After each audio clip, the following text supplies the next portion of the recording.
Hello friends, Radhe Radhe. How are you all? I hope all of you. तो सुबह उठने के बाद मैंने सबसे पहले अपने घर का काम किया। काम करने के बाद मैंने अपनी पूजा स्टार्ट कर दी और पूजा करने के बाद मैं किचन में जाऊंगी और चाय बनाऊंगी और दोपहर की खाने की तैयारी करके रख दूंगी और फिर अपनी स्टडी स्टार्ट कर दूंगी। तो फ्रेंड्स, अगर आप मेरे ब्लॉग पहली बार देख रहे हैं तो प्लीज़ मेरी वीडियो को लाइक एंड कमेंट ज़रूर कर दें। लेकिन आजकल आप मेरे वीडियो को ना देखते हैं ना कमेंट करते हैं, और सब्सक्राइब तो साइड में कर दो। मतलब कोई मेरा वीडियो देखना ही पसंद नहीं करता। पता है क्या, आज के ज़माने में अगर कोई किसी को फ्री में अच्छी एडवाइस देगा ना तो उसे लेना नहीं चाहेगा। लेकिन वही गाइडेंस 2-3 लाख रुपए में कोचिंग देने के बाद सिर्फ गाइडेंस ही मिलती है, क्योंकि सिलेबस वगैरह तो हमें खुद ही कवर करना पड़ता है अगर आप कहीं से कोचिंग भी कर रहे हैं तो। बस ये है, अगर कोई भी आपके मन में डाउट है टॉपिक किसी भी सब्जेक्ट को लेकर, वो क्लियर हो जाते हैं। ऐसा तो आप सेल्फ स्टडी में भी कर सकते हैं अगर आप पढ़ने के लिए तैयार हैं, खुद से पढ़ने के लिए तैयार हैं तो। अगर आपको पैसे वेस्ट करने हैं तो करो आराम से। लेकिन मैं तो बस यही सजेशन दूंगी आपको।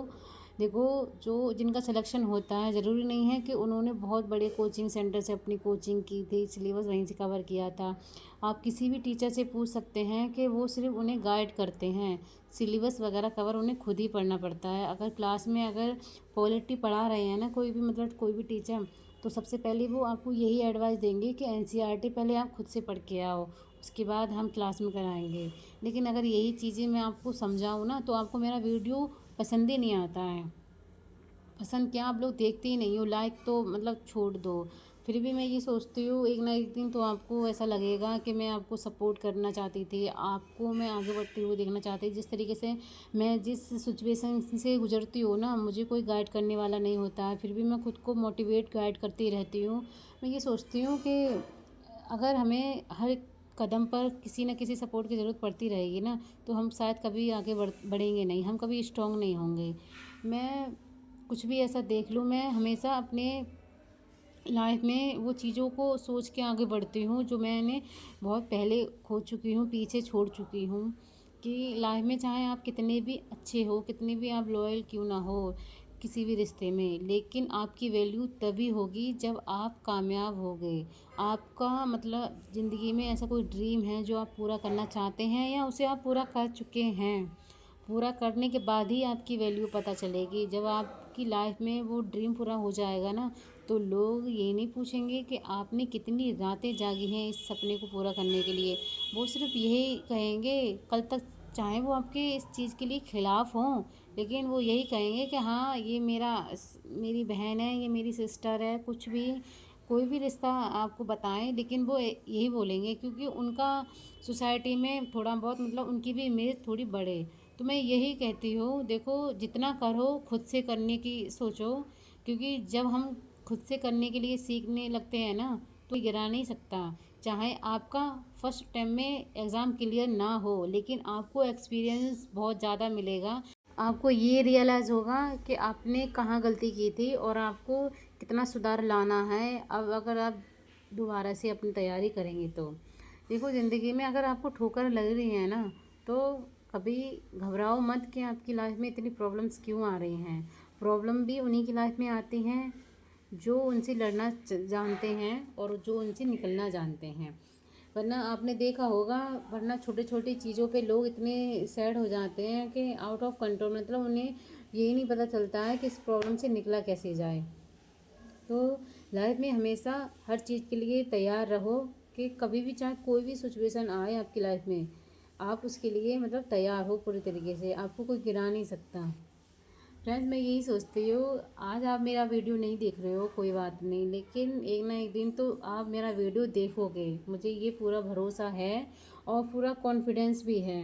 क्योंकि शुरुआत चाहे कैसी भी हो किसी की भी, मैं आपको गाइड करती हूँ।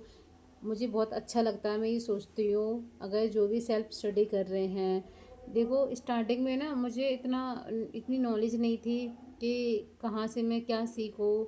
जब मैंने अपनी यूपीएससी की तैयारी स्टार्ट की थी ना, तो मेरी जो नॉलेज थी ना वो ज़ीरो लेवल पर थी। मुझे कुछ भी नहीं पता था, यूपीएससी का फुल फॉर्म भी नहीं पता था, सच मायने में मैं बता दूँ।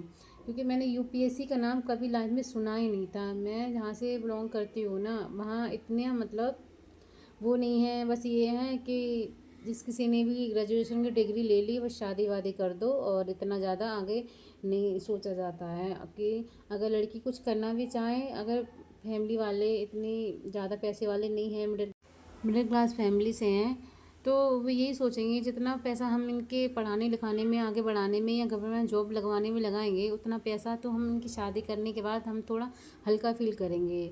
ऐसा होता है कभी कभी, आज भी ये होता है और मेरे साथ भी ऐसा हुआ है फ्रेंड्स। मैं आपको क्या बताऊँ अपनी लाइफ के बारे में, इतना ज़्यादा मैं नहीं बता सकती।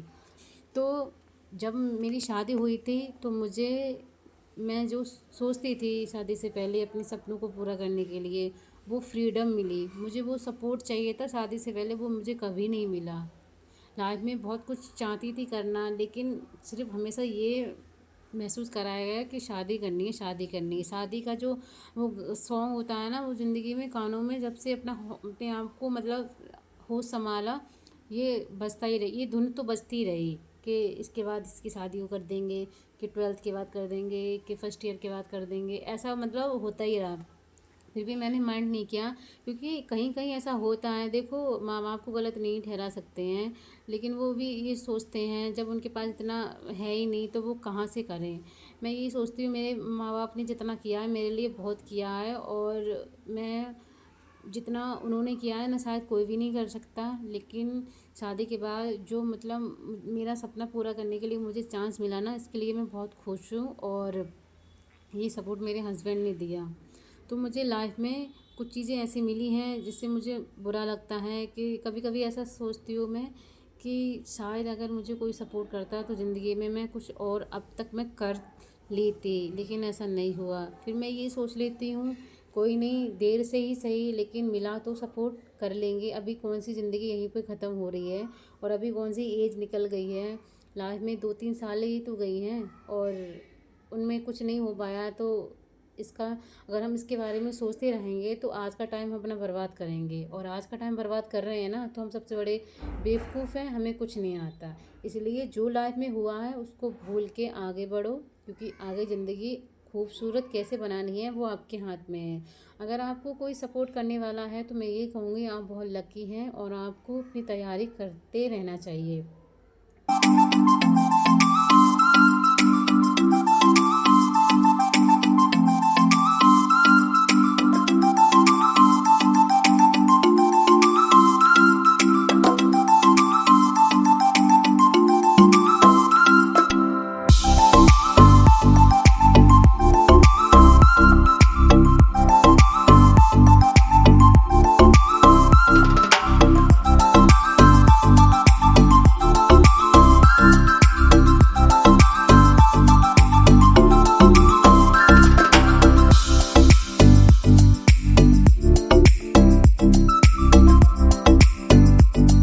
रीडिंग ख़त्म करने के बाद फ्रेंड्स मुझे काफ़ी तेज़ भूख लग रही थी, तो फिर मैंने सोचा आटा मैंने सुबह गूँथ के रख दिया था, और उसके बाद मैंने रायता बनाने की तैयारी कर ली, क्योंकि रायता मुझे बहुत पसंद है।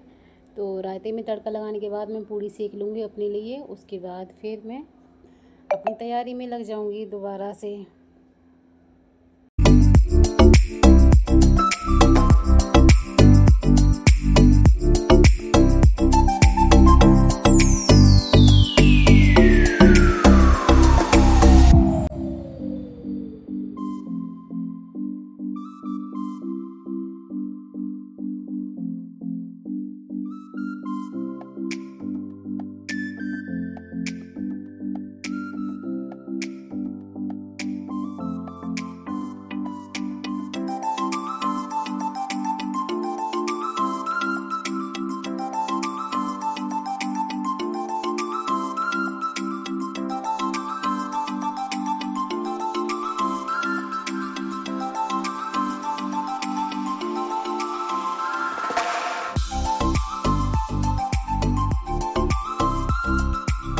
मेरा खाना रेडी हो चुका है फ्रेंड्स, और खाना खाने के बाद फिर मैं क्लास लूँगी मधुकर सर की पॉलिटी की, और उसके साथ साथ मैं अपने नोट्स भी बनाती जा रही हूँ, अपनी तरफ से भी बना रही हूँ और क्लास के थ्रू भी बना रही हूँ, जिससे कि रिवीजन करने में कोई प्रॉब्लम ना हो। और ये प्री और मेंस में दोनों में काम आएंगे। आप चाहें तो यहाँ से अपने नोट्स भी बना सकते हैं और अपना पॉलिटी भी ख़त्म कर सकते हैं, क्योंकि सर ने बहुत अच्छे से हर चीज़ टॉपिक समझाया हुआ है, आप चाहे तो यहाँ देखेंगे तो आपको काफ़ी पसंद आएगा सर का पढ़ाना, अगर आप पहली बार मतलब यूपीएससी की तैयारी करने बैठे हैं और आप बिगनर हैं तो।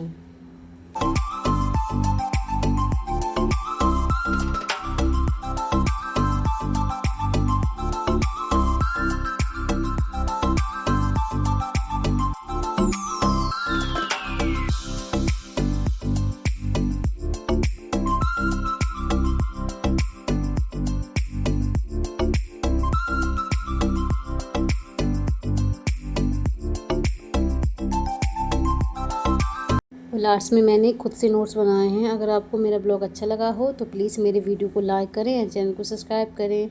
और अब हम मिलते हैं अपने नेक्स्ट ब्लॉग में, तब तक आप अपना ध्यान रखना और अपनी पढ़ाई अच्छे से करते रहना। Take care, bye.